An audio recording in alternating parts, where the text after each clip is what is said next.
£7 million, if you've got it lying around, then you'll be glad to know that it's enough to buy 11,000 Manchester City season tickets, 7 luxury sports cars and around 10 million tins of baked beans. But it is also the amount that you would need to spend to orbit Earth for 12 days in the world's first space hotel. An American startup business called Orion Span has launched plans for the Aurora Station Hotel. It wants to send up to space by 2021. The company says the hotel will be about the same size as the cabin of a private jet plane and will orbit at around 320 kilometres above the Earth's surface. They hope guests will be arriving by 2022. Well, joining me is the entrepreneur, adventurer and space advocate Per Wimmer. Per is a founding astronaut with Sir Richard Branson's Virgin Galactic programme. He has signed up for 2 further space trips. You are a fan of space and space travel, clearly. Would you spend £7 million, what, €9 million or so, on going up there into this hotel, do you think? It obviously sounds like an awful lot of money, but if the price is right, which we don't know yet, it has yet to be fully confirmed whether they can actually make a profit at those levels, it is actually good value for money, believe it or not. Today, the only option, whether you are a private or a NASA astronaut, is to fly on the Soyuz, the Russian spacecraft, to the International Space Station.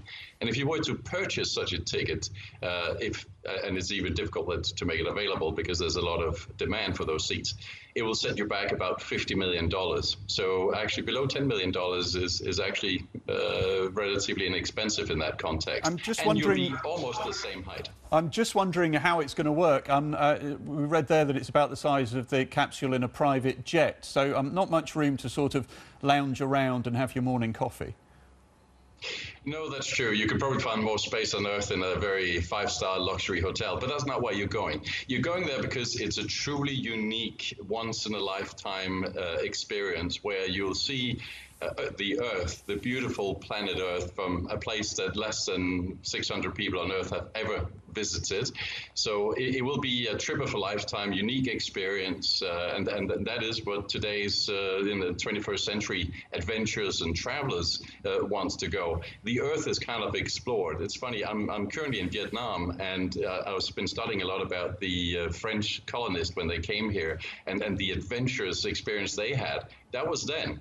Today, if you want to be an adventurer, you've got to go to space. You've got to expand. You've got to go beyond the Earth's atmosphere. And therefore, this kind of announcement from Orion Span is obviously very exciting, very helpful. And I hope they'll be able to execute on the mission. Well, that was going to be my next question. That was going to be my next question. Do you honestly think that this will happen, at least one day, even if this particular project doesn't happen?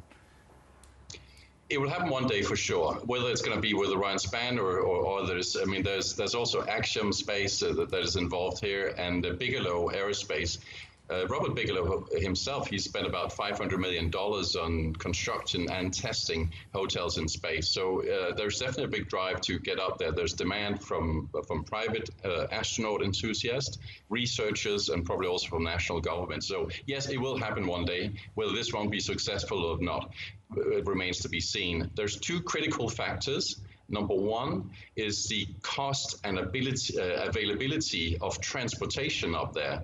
And at the moment, you don't have a lot of options. There's the Soyuz rocket, the Russians, SpaceX eventually will get there, and hopefully also Blue Origin. But there aren't that many people who can actually take you up to orbital atmosphere. And secondly, financing. It has yet to be shown how much financing this particular company has. I understand they've got a seed funding in place, but you need an awful lot of capital to execute a mission here. And like with all these things, they are really billionaires' games, like we see with Jeff Bezos or Sir Richard Branson on Galactic, the rocket that I'm going to be flying on, which actually today also made a very successful power test flight. So we're actually entering into the final stage on that one as well. So we're getting there. We're getting there, but it's a hard work. Fascinating stuff. Billionaires' games. I love it. That is exactly what it sounds like to me. Thank you very much indeed for joining us. We have had quite a bit of